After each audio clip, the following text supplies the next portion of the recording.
Welcome to the Alpha Girl Confidence Podcast, where we are empowering youth female athletes to play and live confidently.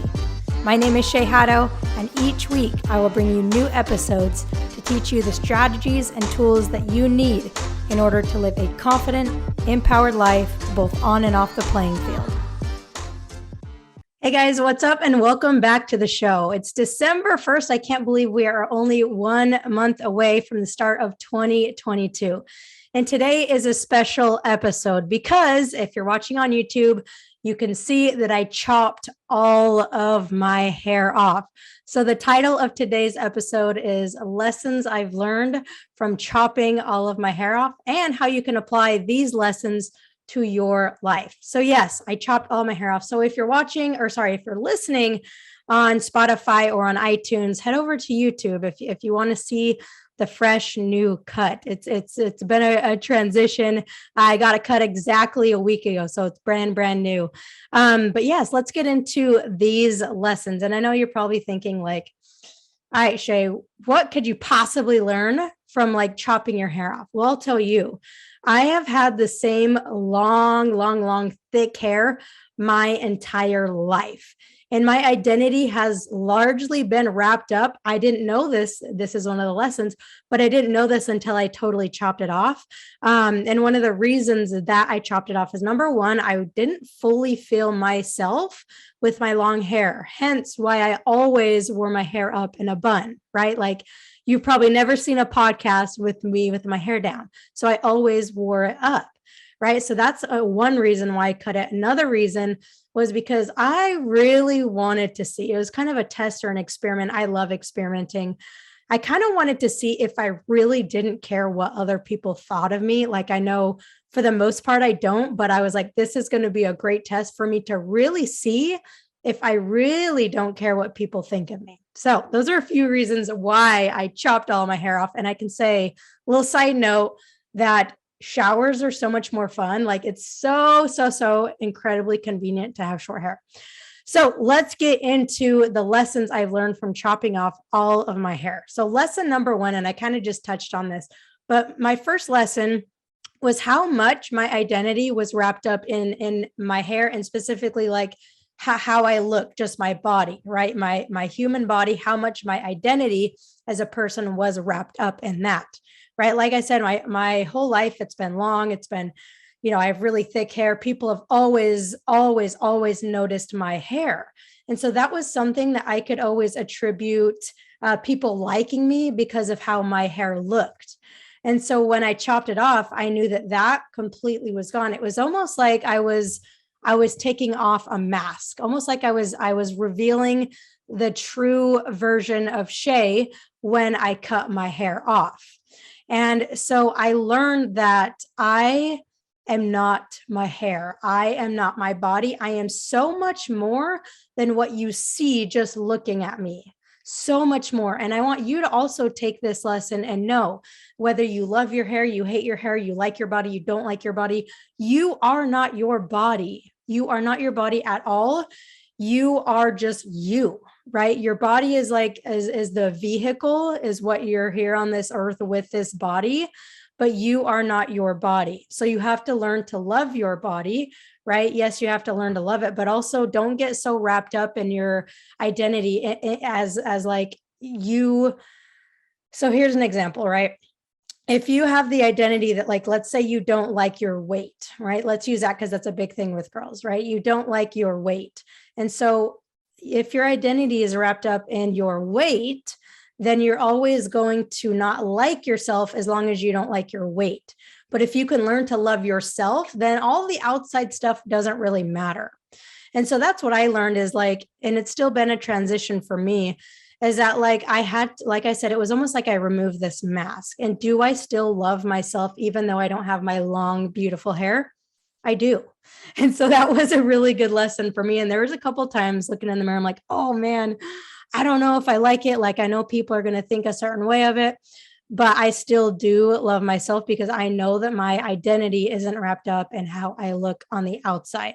So that's the first lesson. Okay. And even going a little bit deeper, your identity is not your body. Also, your identity is not what you do. Right. And that's something that we've talked about a couple times on the episode. And number two, all right, the number two lesson I learned about myself is that I don't really care what strangers think of me. Not at all. I can honestly say I don't care what they think of me, but I do care what my family and close friends think of me. So here's an example, right? After I cut my hair, I went to the store. Like, I don't really care what other people think of me. They don't know me. They're never going to see me again. So I don't really care at all. But then when I went to go see my family, I could feel like these butterflies. I could feel like, dang, I hope they like it, or not even that they hope that they like it, but I hope that they still see me the same way, that they still see Shay as Shay, and that they also don't see my identity as my hair, right? And so that was another lesson I learned, that yes, I don't care what most people think of me, but there's still part of me. And I think, of course, this is true for everyone. And it's okay that you do care what other people think of you. But here's lesson number three, and it ties right into it, is that even though I cared what my family thought of me, I didn't let that affect my decisions. I don't let that affect my decisions in life.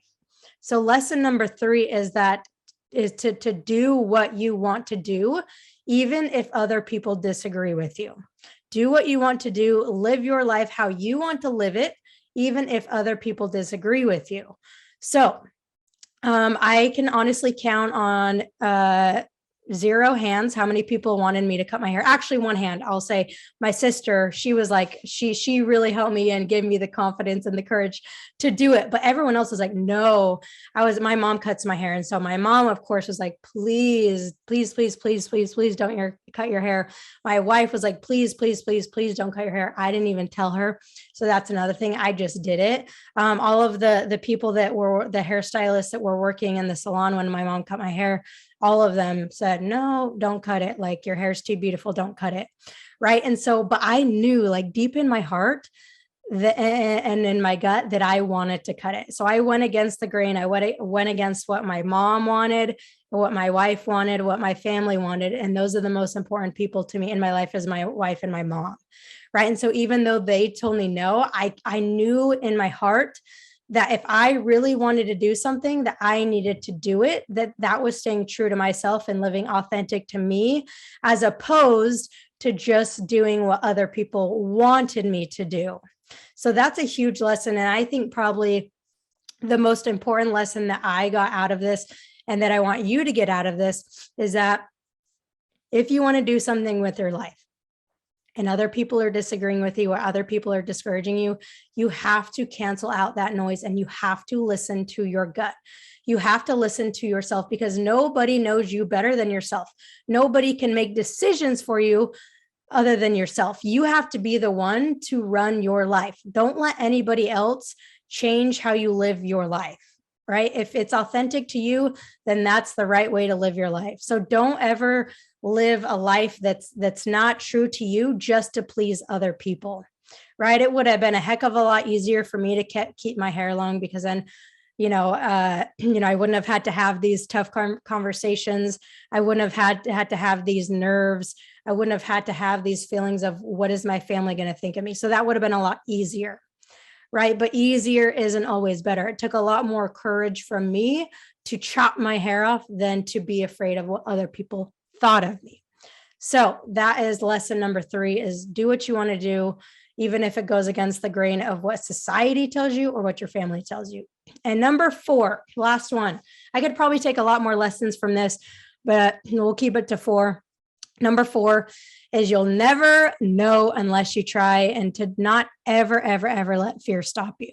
Right. So I could say for about the last year and a half, I have been thinking about cutting my hair. It was last July. So July of 2020, I was really thinking about cutting my hair. But I was like, nah, I always said to myself, these are the exact words I said. I really want to cut my hair, but I don't think I would ever have the guts to actually do it. I said that to myself for probably actually 2 years. Probably 2 years I said that to myself. So I was letting the fear of what other people would think of me stop me from doing it. Right. I was letting that fear stop me. And so finally I realized that, you know what? Like, you're never going to know how you feel and what you look like if you don't try. Like, I would always try to envision, what would I look like with short hair? Would I look ugly? Would I look good? How would I feel? But I never knew unless I tried. Right. And so when I cut it off, like, I was like, you know what? Now I know. And if I like it, I'm going to keep it short. If not, guess what? It grows back. So whatever it is that you're trying to decide or make a decision or, try something new, you never know what the result is going to be unless you try. And I think it's way better to try and fail than to never try and never know. Like, way better. Like, I'm so glad, even if I didn't love my hair, I think I would still be glad that I had the guts to do it. And that now I'm like, nope, this short hair isn't for me. Right. So you never know unless you try. How can you apply that to each and every area of your life? Could it be in your sport?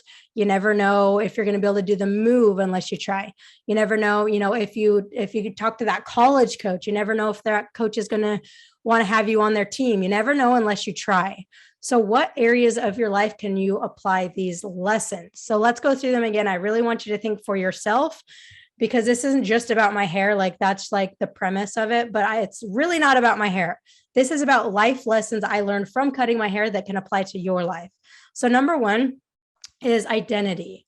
Is your identity wrapped up in how you look or what you do? I want you to take a deep, hard look at that, because you are so much more than how you look. You're so much more than what you do. Okay. Number two is to develop a sense of not caring what other people think of you, at least to the point where it's okay that you care what other people think of you, but just don't let it affect what you do or don't do with your life. Number three is to do what feels right for you, even if other people disagree, even if it's against the grain. So I want you to ask yourself, what do you want to do right now that you're not doing because you're scared of what other people are going to think, or you're scared because it's against what the normal is, right? It's against what the normal is, right? The normal for me is to have long hair because I'm a girl. Well, I wanted to go against, like, my goal in life is to be as different as possible, to totally do things differently and shake it up, and to show you that you don't have to live in a box, that you can live your life however you want to live it, regardless if you're a girl or boy, your sex, your race, your sexual orientation. It doesn't matter. You do not live in a box. So do not put yourself in a box. Do what feels right for you, even if it goes against the grain. And the last one is, you never know unless you try. Okay. So I want you to think again to, what are you holding back on because you're scared of the result, right? What are you holding back on because you're scared that you might not get the result that you want? So I hope these 4 lessons were helpful for you. I was excited about recording this episode. This is the first ever time that I am seen publicly with my short hair.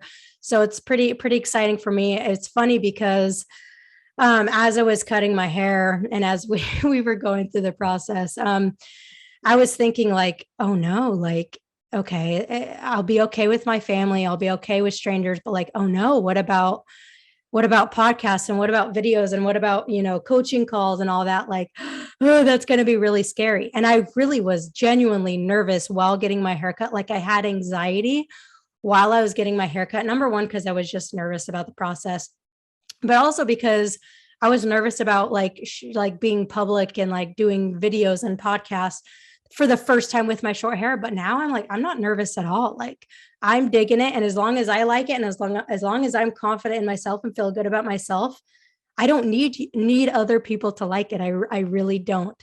And so that's another important lesson. But yeah, I was nervous about it, but now I feel great about it. So thank you so much for listening to this episode. I hope you got something out of it. Again, see how you can apply it to your life, whether it's in your sport, with your friends, with your school, with your hair, with whatever it is. See how you can apply it to your life, because these are not just hair lessons, but I made them into life lessons, because I have learned life lessons just from chopping my hair off. So again, thank you so much for listening to this episode. If it helped you, please leave us a review or share it with a friend that you think it can help. All right, I'll catch you on next week's episode.